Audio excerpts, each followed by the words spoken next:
Apa kabar orang yang kepanasan? Salam akal sehat bagi yang kedinginan. Karena Al-Quran hanya dipahami oleh orang-orang yang beriman. Oke, di sini saya ingin melanjutkan apa yang saya tahu ketika saya belajar di Mahat Al-Zaitun. Oke, yang terkait tentang azan. Orang yang bilang itu katanya azannya beda lah, azan sesat dari mana? Apakah melanggar fasohah? Apakah melanggar tajwid? Apakah melanggar makhrajul huruf? Enggak, itu semua sudah sesuai kok.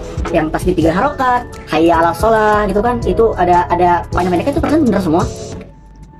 Asyhadu an la ilaha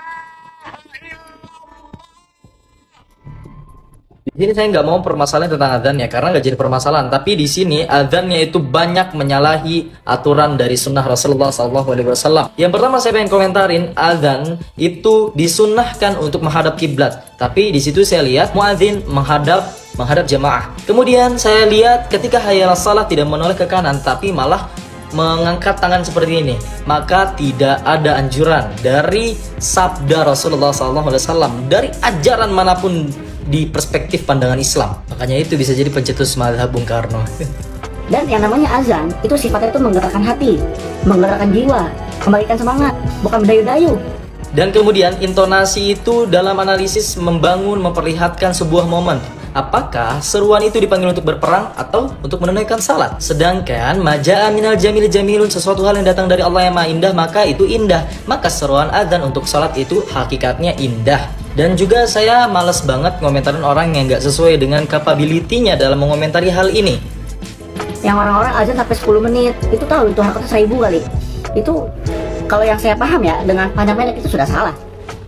Dan di Mahat azan yang dipakai itu ya azan Bilal. Azannya sesuai dengan Bilal. Saya nggak tahu Bilal siapa, apakah Bilal bin Rabah yang disebutkan? Bukan yang dayu-dayu sampai 10 menit tuh ngapain aja lama-lama. Sifat itu mengatakan hati. Sampai dikatakan adanya 10 menit sampai 1000 harokat. Oh, pendidikan ini yang didapat menjadi seseorang kadzab, dusta. Dan saya cukup kaget sih, seusia gini aja udah bisa ngelabuin umat. Astagfirullah. Gimana nanti? Kan katanya pakai adzan Bilal bin Rabah. Saya nggak tahu Bilal bin Rabah yang dimaksud siapa. Tapi kalau kita aplikasikan, gak usah jauh-jauh masalah seperti Bilal bin Rabah, tapi kita aplikasikan dengan segala kesunahan menurut kitab Al-Fiqhul Manhaji ala Madhabil Imam Syafi'i. Apakah ini konkret gitu, sesuai dengan sunnah, apa malah menyalahi sunnah? Saya udah bahas di awal, itu banyak banget yang menyalahi sunnah dari segi ajaran Rasul. Sedangkan azan Bilal bin Rabah itu sesuai sunnah. Kita bahas nih terakhir, masalah intonasi bacaan, nadanya bagaimana ketika Bilal bin Rabah melantunkan azan. Ini yang melantunkan Syekh Hisham At-Tiyaroh, salah satu pemegang sanad terkuat di zaman era sekarang, azannya Bilal bin Rabah.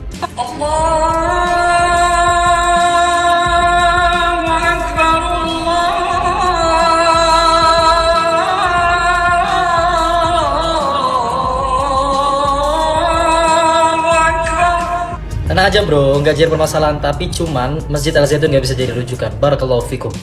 Oke, yang selanjutnya tentang mazhab di Al-Zaitun.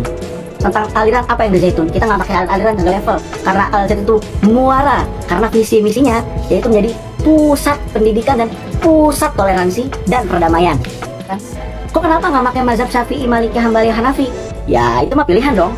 Dan kalau seandainya kita semua harus bermazhab dengan 4 imam itu, siapa yang menjadikan mereka sebagai imam? Dijelaskan di dalam kitab Hasyiah Al-Attar ala Syarhi Al-Mahalli ala Jam'i Al-Jawami. Seseorang ulama, seseorang alim yang mengetahui di bidang agama Islam itu menisbatkan diri dia terhadap mazhab tertentu. Loh, kita orang awam bro, orang awam. Yakin gak mau ngadut mazhab? Kamu pasti belajar hadis kan? Pastilah. Maaf cakap. Muhaddits ahli hadis ala syarti dunal Bukhari wal Muslim, maksudnya adalah Imam Muslim. Ala syarti dunal Muslim wal Bukhari, maksudnya Imam Bukhari. Itu menisbatkan diri mereka terhadap mazhab tertentu. Apa mazhabnya? Imam Muhammad Idris Syafi'i, atau kita kenal Imam Syafi'i. Loh, kita ngambil hadis kemana? Pokok hadis yang dimana derajatnya nomor 1 itu muttafaqun alaih, yang di Imamain, yang maksudnya adalah diriwayatkan oleh 2 imam, Imam Bukhari wal Muslim. Ini bermazhab Syafi'i. Kedamaian dijaga dengan keutuhan agama.